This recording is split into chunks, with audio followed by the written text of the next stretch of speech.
جس جگہ اترو، صحابی کہتے ہیں یار آپ بات ہو رہی، صحابی کہتے ہیں یا رسول اللہ صلی اللہ علیہ وسلم ہم جب کسی بستی میں جاتے ہیں، کسی جگہ جاتے ہیں، جب ہم رات کا بسیرا کرتے ہیں وہاں پر، تو ہم وہاں کے جن کو آواز دیتے ہیں، اے اس علاقے کے جن سردار، ہم نے اپنا مال اسباب تیرے ذمہ کیا۔ اعوذ باللہ من الشیطان الرجیم، بسم اللہ الرحمن الرحیم۔ وَإِن يَمْسَسْكَ اللَّهُ بِضُرٍّ فَلَا كَاشِفَ لَهُ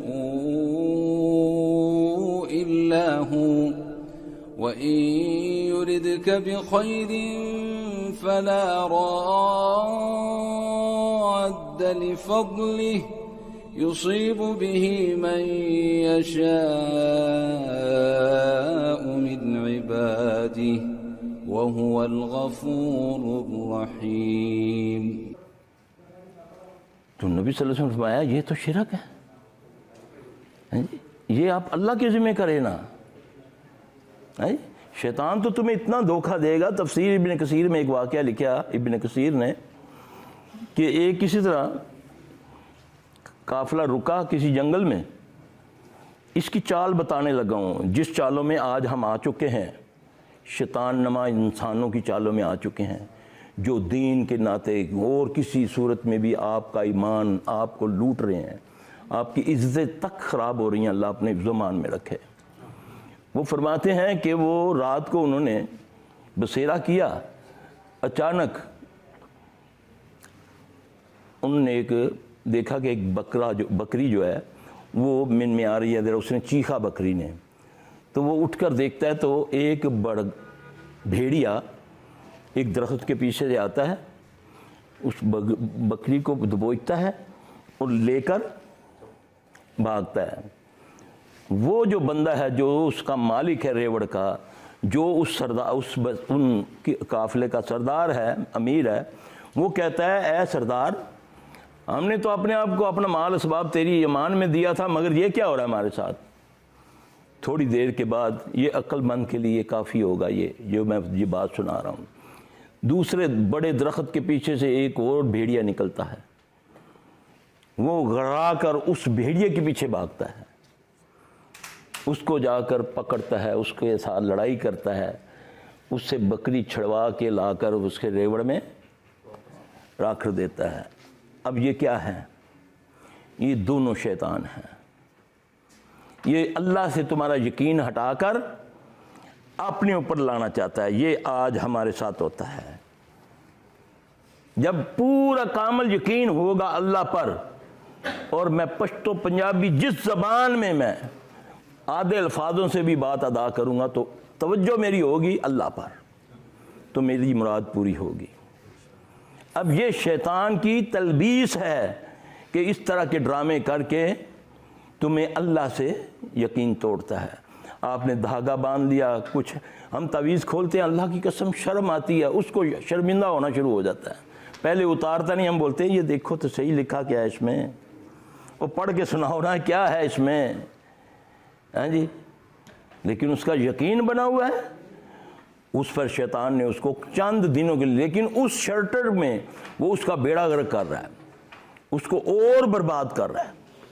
اس لیے جب آپ ڈائریکٹ اللہ کو پکاریں گے، کون سی دعا ہے، کون سا مرض ہے مجھے بتاؤ جس کے بارے میں اللہ کے نبی نے صلی اللہ علیہ وسلم نے آپ کو اس کا طریقہ نہیں بتایا بچنے کا؟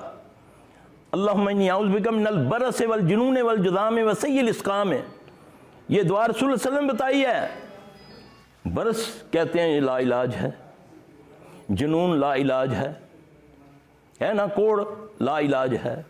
ہمیں بچنے کے لیے کہ اس سے پہلے کہ ہمیں اللہ نہ کرے یہ تکلیف ہو، تم پڑھ لیا کرو اس کو صبح شام، ایک بار پڑھ لو، ہر نماز کے بعد پڑھ لو، اللہم انی اعوذ بک من البرص والجنون والجذام وسیء الاسقام، یہ لفظ غور نے کہا۔ یہ وہ بیماریاں جو ہم نہیں جانتے ہیں، اب جان رہے ہیں نا، ایڈز، ہیپیٹائٹس سی، پتہ نہیں کیا کیا بیماریاں آ رہی ہیں، اس دعا کے پڑھنے سے اللہ محفوظ رکھتا ہے۔ کس نے سیکھی، کس نے سکھائی، کس نے پڑھا؟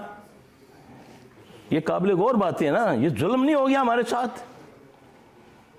ہم خود ظالم ہیں، قرآن کس کے لیے شفا ہے؟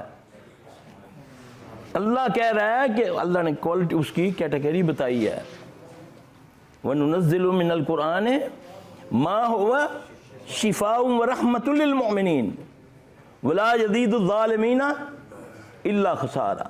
ہمارا دعویٰ ہے کہ ہمارے رسول صلی اللہ علیہ وسلم پر قرآن نازل ہوا۔ اللہ کہہ رہا ہے کہ یہ شفا ہے اور رحمت ہے، کس کے لیے؟ مومن کے لیے۔ خالی شفا نہیں کہا، رحمت بھی کہا۔ مگر اسی قرآن سے خسارے میں کون ہے؟ جو ظالم ہے۔ ظالم کون ہے؟ سب سے بڑا ظالم جو اپنی جان پر ظلم کرتا ہے۔ کتنا قرآن پڑھتا ہوں میں، کتنا یقین ہے میرا قرآن پر، کتنا میں نے اس کو سمجھنے کی کوشش کی، کتنی ترغیبیں بتائی رسول اللہ صلی اللہ علیہ وسلم نے۔ ایک لفظ پر تمہیں 10 نیکیاں ملیں گی، الف لام میم، آپ نے فرمایا 30 نیکیاں۔ حضرت علی رضی اللہ عنہ فرماتے ہیں جب میرا دل کرتا ہے کہ میں اللہ سے باتیں کروں تو میں نوافل پڑھتا ہوں، اور جب میرا دل کرتا ہے کہ میں اللہ مجھ سے باتیں کرے تو میں قرآن کی تلاوت کرتا ہوں۔ جس نے ایک آیت کو سمجھ کے پڑھا، سمجھ کے کہ مجھے اللہ کیا کہہ رہا ہے۔ نبی صلی اللہ علیہ وسلم کی صحیح حدیث ہے کہ 700 نوافل پڑھنے کا ثواب ہے، 700 نوافل پڑھنے کا۔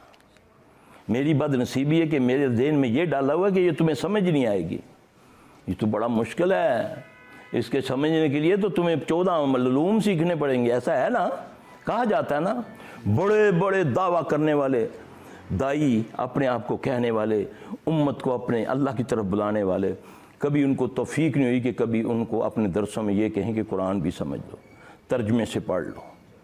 نہیں جی، اس میں نعوذ باللہ اختلاف پیدا ہو جاتا ہے، نعوذ باللہ۔ نبی کی بات سناؤ تو اس میں اختلاف پیدا ہو جاتا ہے۔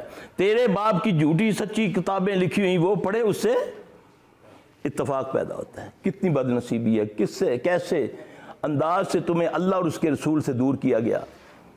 یعنی کہ اپنی جو بڑی بڑی کتابیں لکھی ہوئی ہیں، میں نام نہیں لیتا ایسے کسی کے جذبات کو، بڑی مشہور کتابیں ہیں جس میں اتنا گند ہے کہ شرم آتی ہے کہ آدمی بیٹھ کر کے ان باتوں کو کہے۔ پاک صاف میرا اللہ، اس نے نبی صلی اللہ علیہ وسلم کے بارے میں فرمایا کہ اس کی اتباع کرو گے تو تم نجات پاؤ گے، تو وہ تمہیں رسوا نہیں ہونے دے گا، نہ جنوں سے نہ انسانوں سے۔ لیکن اس کو فالو کرو، اس کی بتائی ہوئی باتوں پر چلو۔ یہ نہیں اس کے جوتے کا نشان بنا کر تو سینے پہ لگا لو یا ٹوپی پہ لگا لو، اس میں لکھ لو اللہ کا نام، اسی نعوذ باللہ جوتے کی نشانی، وہ جو بنایا ہوا ہے جوتا بنایا ہوا ہے نا، نالائے مبارک، اسی کے اندر نام لکھے ہوئے ہیں اللہ کے، ہیں اللہ اکبر کبیرہ۔ یہ کیا ہے؟ یہ تمہارے سے شیطان یہ کام کرواتا ہے۔